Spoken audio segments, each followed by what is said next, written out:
Little Red Riding Hood by the Brothers Grimm. There was once a sweet little girl who had gained the love of everyone, even those who had only seen her once.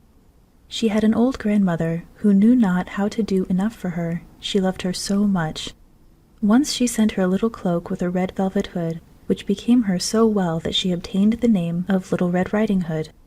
One day her mother said to her, "Come, Red Riding Hood, I want you to go and see your grandmother, and take her a piece of cake and a bottle of wine, for she is ill and weak, and this will do her good. Make haste and get ready before the weather gets too hot, and go straight on your road while you are out, and behave prettily and modestly, and do not run, for fear you should fall and break the bottle, and then grandmother would have no wine. And when you pass through the village, do not forget to curtsy and say good morning to everyone who knows you." "I will do everything you tell me, mother," said the child, as she wished her good-bye and started for her long walk. It was quite half an hour's walk through the wood from the village to the grandmother's house, and no sooner had Red Riding Hood entered the wood than she met a wolf. Red Riding Hood did not know what a wicked animal he was, and felt not the least afraid of him. "Good day, Red Riding Hood," he said. "Good morning, sir," replied the little girl with a curtsy. "Where are you going so early, Red Riding Hood?" he asked. "To my grandmother, sir," she replied. "Mother baked yesterday, and she has sent me with a piece of cake and a bottle of wine to her, because she is sick, and it will make her stronger and do her good." "Where does your grandmother live, Riding Hood?" "About half a mile from here through the woods. Her house stands under the 3 large oak trees, near to the nut hedges. You would easily know it," said Red Riding Hood. The wolf, when he heard this, thought to himself, "This little delicate thing would be a sweet morsel for me at last, and taste nicer than her old grandmother. But she would not satisfy my hunger. I must make a meal of them both." Then he walked quietly on by the side of Red Riding Hood till they came to a part of the wood where a number of flowers grew. "See, Red Riding Hood," he said, "what pretty flowers are growing here. Would you not like to rest and gather some?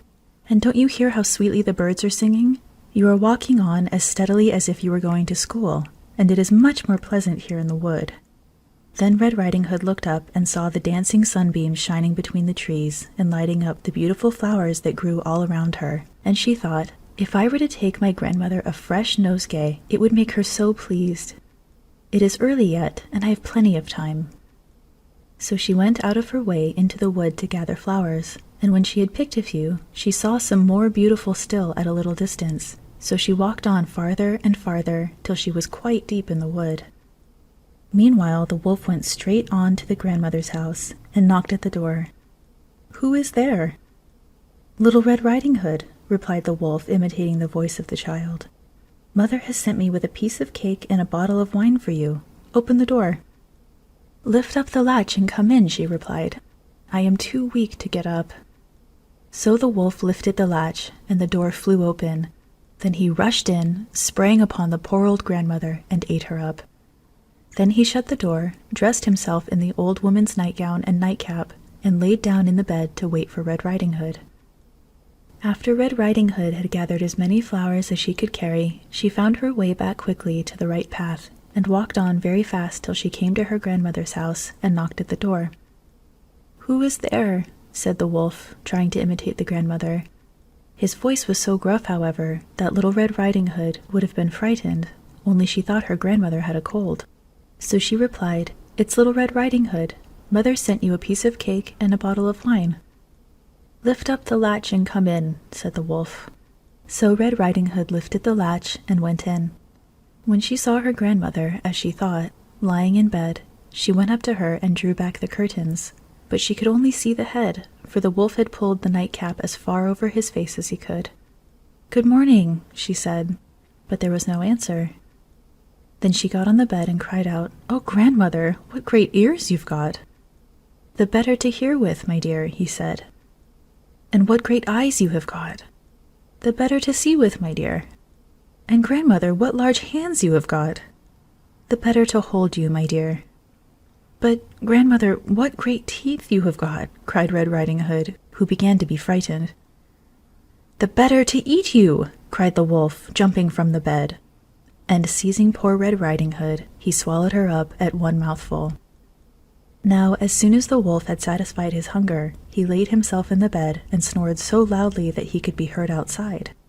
A hunter, who was out with his gun, was passing by and thought to himself, "How the old woman snores! I must go in and see what is the matter."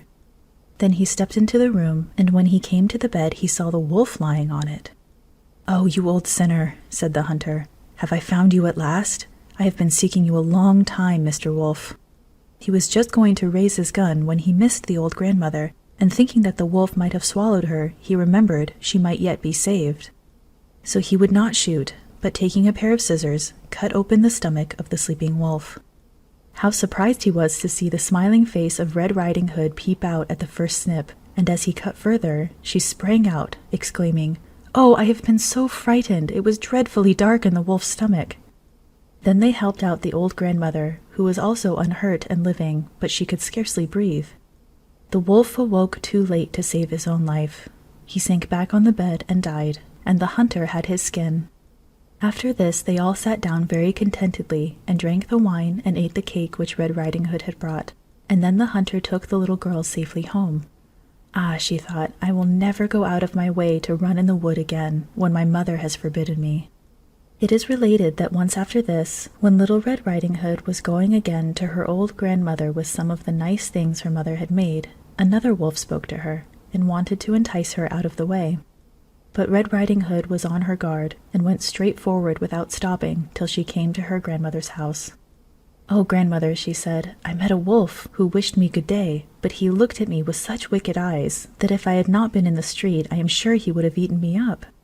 "Perhaps he will come here," said the grandmother, "so we will lock the door and keep him out."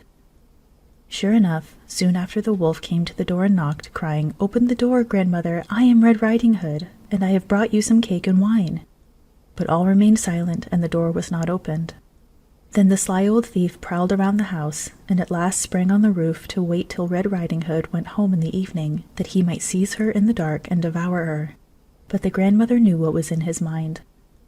Now there stood near the house a large stone trough, and she said to the child, "Red Riding Hood, I cooked a large sausage yesterday. You can empty the water in which it was cooked into the stone trough." Red Riding Hood drew off the water from the copper and emptied it into the trough until it was quite full, and the smell of the sausage reached the wolf's nose.